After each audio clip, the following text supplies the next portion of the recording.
ఎప్పటికప్పుడు తాజా వార్తలను అందిస్తున్న ఎస్ఎస్ మీడియాకు స్వాగతం. Welcome to SS media.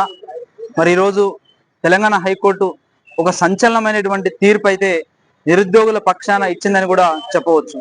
మరి ఈ కాంగ్రెస్ ప్రభుత్వం గ్రూప్ 1 మెయిన్స్ పరీక్షలు అనేటువంటి నిర్వహించి మరి అందులో చాలా మంది నిరుద్యోగులు ఇందులో అవకతవకలు ఉన్నాయి, ఈ మెయిన్స్ పరీక్షలు సరిగా నిర్వహించలేదని హైకోర్టును ఆశ్రయించగా మరి ఈరోజు తుది తీర్పు అనేటువంటిది ఈ యొక్క పరీక్షలని మళ్ళీ నిర్వహించాలి, లేదంటే కొత్త ఎగ్జామ్ మళ్ళీ పెట్టాలని చెప్పేసి రీవాల్యుయేషన్ పెట్టాలి, 8 నెలల లోపు ఏదైంది తేల్చాలని చెప్పేసి మన టీజీపీఎస్సీకి తెలియజేసినటువంటి సందర్భం.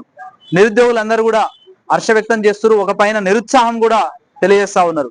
ఏ ప్రభుత్వం వచ్చినా కూడా ఈ గ్రూప్ 1 పరీక్ష అనేటువంటిది గత ప్రభుత్వం 2011 అప్పుడు తెలంగాణ రాకముందుకు ఒకసారి వేసిండ్రు.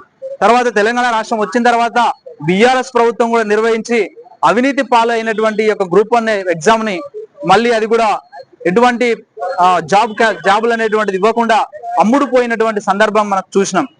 అదే విధంగా ఇప్పుడు కూడా మరి ఈ యొక్క గ్రూప్ 1 ఎగ్జామ్స్ మెయిన్స్ ఎగ్జామ్ లో అవకతవకలు ఉన్నాయని చెప్పేసి ఈ ప్రభుత్వం కూడా నిరుద్యోగులకి మొండి చేయి చూపినటువంటి సందర్భం కనిపిస్తా ఉంది.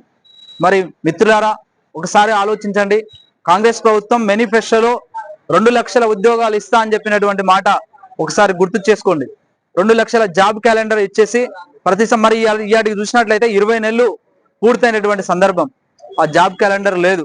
నిరుద్యోగుల వయసు అయిపోతుంది, నిరుత్సాహపడతా ఉన్నారు, అక్కడక్కడ నిరుద్యోగులు ఆత్మహత్య చేసుకుంటా ఉన్నారు. మరి తెచ్చుకున్నటువంటి తెలంగాణ నిరుద్యోగుల చేత ఏర్పడేటువంటి కాంగ్రెస్ ప్రభుత్వం మరి నిరుద్యోగులకి ఎటువంటి ఉద్యోగాలు అనేటువంటిది ఆరకూరగా గత ప్రభుత్వం వేసినటువంటి ఉద్యోగాలనే ఈ ప్రభుత్వం నింపి కొత్త నోటిఫికేషన్లు అనేటువంటిది వేయకుండా కాలయాపన చేస్తా ఉంది. 60 రోజుల యొక్క గడువు కావాలి, ఏ ఆఫీసులలో ఎన్ని ఖాళీలు ఉన్నాయనేటువంటి విషయాన్ని తేల్చిన తర్వాత నోటిఫికేషన్ ఇస్తా అని ముఖ్యమంత్రి గారు చెప్తున్నటువంటి సందర్భం.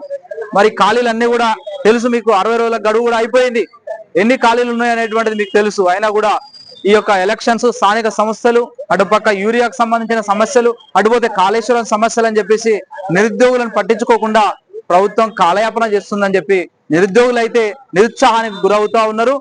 కాబట్టి ఈ యొక్క నోటిఫికేషన్స్ ఏవైతే ఉన్నాయో ఖాళీలన్నింటినీ కూడా గుర్తించి తక్షణమే వారి యొక్క నోటిఫికేషన్లు వేయాలి. ఈ స్థానిక సంస్థలు అని చెప్పేసి వాటికి సంబంధించినటువంటి ఇబ్బందులు అనేటువంటిది లేకుండా, ఎగ్జామ్స్ కు స్థానిక సంస్థలకు సంబంధం లేకుండా మీరు నోటిఫికేషన్ వేసి నిరుద్యోగుల ఉద్యోగాలు ఇవ్వాలని చెప్పేసి కోరుతా ఉన్నాం. మరి ఈ యొక్క జాబ్ క్యాలెండర్ కావచ్చు, 2 లక్షల ఉద్యోగాలకు సంబంధించి కావచ్చు, హైకోర్టు ఇచ్చినటువంటి తీర్పు పైన కొంతమంది నిరుద్యోగులు మాట్లాడతారు, వాళ్ళ మాటల్లోనే విందాం. ఈరోజు హైకోర్టు ద్వారా వచ్చిన తీర్పు ద్వారా మళ్ళొకసారి తెలంగాణ నిరుద్యోగులు దగాపడ్డారని చెప్పేసి ప్రస్ఫుటంగా అర్థమవుతుంది. తెలంగాణలో రేవంత్ రెడ్డి ప్రజాపాలన ప్రభుత్వం వచ్చిన తర్వాత గ్రూప్ 1 మెయిన్స్ కండక్ట్ చేసినా కానీ దాంట్లో కూడా అవకతవకలు ఉందని చెప్పేసి నిరుద్యోగులు హైకోర్టును ఆశ్రయిస్తే ఈరోజు హైకోర్టు తెలంగాణ రేవంత్ రెడ్డి ప్రజాప్రభుత్వాన్ని ముట్టకాయలేస్తూ 8 నెలల వ్యవధిలో హైకోర్టు గ్రూప్ 1 మెయిన్స్ ని రీకండక్ట్ చేయాలని చెప్పేసి, అవకతవకలు లేకుండా కండక్ట్ చేయాలని చెప్పేసి మళ్ళీ బుద్ధి చెప్పింది. ఇకనైనా ప్రజాప్రభుత్వం బుద్ధి తెచ్చుకొని అసెంబ్లీ సాక్షిగా రేవంత్ రెడ్డి గారు మరియు ఉప ముఖ్యమంత్రి బట్టి విక్రమార్క గారు 2 లక్షల జాబ్ క్యాలెండర్ ప్రకటించి ప్రతి సంవత్సరం జాబ్ క్యాలెండర్ ప్రకారమే అన్ని టీఎస్పీసీ ద్వారా ప్రక్షాళన చేసి నిర్వహిస్తామని చెప్పేసి ఇంతవరకు జాబ్ క్యాలెండర్ ప్రకటించకపోవడం, జాబ్ క్యాలెండర్ ప్రకారం నోటిఫికేషన్లు ఇవ్వకపోవడం నిరుద్యోగుల జీవితాలతో చెలగాటమాడుతుంది.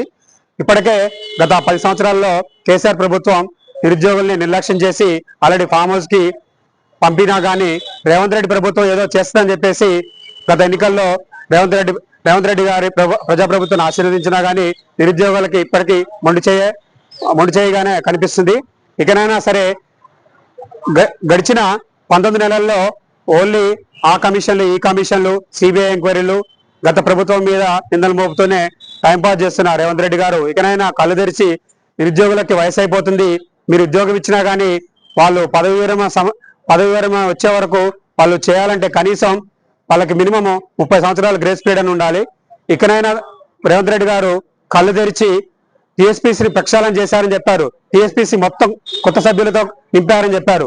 కానీ మూల్యాంకంలో కానీ మరియు పరీక్ష కండక్ట్ చేసే విధానంలో కానీ మూల్యాంకంలో కానీ ఆ పేపర్లని దిద్దే క్రమంలో కూడా తెలుగు మీడియం విద్యార్థులకి అన్యాయం జరిగిందని చెప్పేసి వాళ్ళు హైకోర్టును ఆశ్రయించారు. అదేవిధంగా గత ప్రభుత్వం కండక్ట్ చేసిన గ్రూప్ 1 ఫెయిల్ అయింది. ఇప్పుడు మీరు కండక్ట్ చేసిన గ్రూప్ 1 కూడా ఫెయిల్ అయింది. త్వరలో జాబ్ క్యాలెండర్ ప్రకారం అన్ని నోటిఫికేషన్లు రిలీజ్ చేయాలని చెప్పేసి గ్రామ పంచాయతీ ఆఫీసర్స్ జీపీఓలని పాత పద్ధతి ప్రకారమే ఏదో మభ్యపెట్టి వాళ్ళని నియమించి చేతులు దులుపుకుంటున్నారు. జీపీఓ ప్రకటన వస్తుందని చెప్పేసి కొన్ని లక్షల మంది నిరుద్యోగులు గత సంవత్సరాల నుంచి అన్ని జిల్లా గ్రంథాలయాల్లో వేయంబావులు కష్టపడి చదువుతున్నారు. ఇంతవరకు జీపీఓ ప్రకటన లేదు. అలాగే రెవెన్యూ శాఖలో గ్రూప్ 2 నియామకాలు లేవు. అదేగా ఇరిగేషన్ శాఖలో గత 15 సంవత్సరాల నుంచి అసిస్టెంట్ ఎగ్జిక్యూటివ్ క్యాడర్ లో ఈఐ విద్యార్థులకు కానీ, ఎలక్ట్రానిక్స్ ట్రిపుల్ విద్యార్థులకు కానీ, మెకానికల్ విద్యార్థులకు కానీ ఎటువంటి నోటిఫికేషన్స్ లేవు. అదేవిధంగా యాదాద్రి థర్మల్ పవర్ ప్లాంట్ లో కేవలం భూ నిర్వాసితులు అని చెప్పేసి కేవలం ఒక 500 మందికి నియోగ పత్రాలు ఇస్తే సరిపోతుందా? బట్టి విక్రమార్క గారు, మీరు కేవలం 500 మందికి గత 9 సంవత్సరాల నుంచి కూడా భూ నిర్వాసితులు, భూ కోల్పోయిన వాళ్ళని చెప్పేసి 500 మందికి ఇస్తే, అదే నల్గొండ నియోజకవర్గాల్లో ఉన్న 6 నియోజకవర్గాల్లో ఎంతో మంది 1,00,000 మంది నిరుద్యోగులు ఉన్నారు.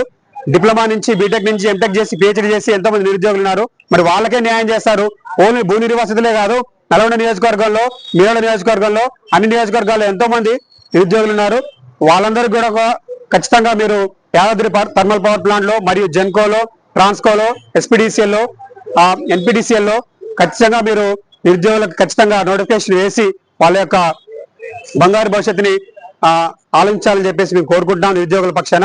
అదేవిధంగా ఇరిగేషన్ అండ్ క్యాడ్ లో మరియు మున్సిపల్ శాఖలో మరియు రెవెన్యూ శాఖలో రకరకాల శాఖల్లో, విద్యాశాఖలో ఎంతో మంది ఎన్నో వేకెన్సీస్ ఉన్నా కానీ ఇంతవరకు నేను 60 రోజుల్లో జాబ్ క్యాలెండర్ మీకు వేస్తాను, 5 సంవత్సరాల్లో ప్రతి సంవత్సరం జాబ్ క్యాలెండర్ రిలీజ్ చేస్తా అని చెప్పేసి అసెంబ్లీ సాక్షిగా చెప్పి ఇంతవరకు నిరుద్యోగులను మాత్రం ఎప్పటికీ వాళ్ళని బ్లాక్ చేసుకుంటూ వస్తూనే ఉన్నారు.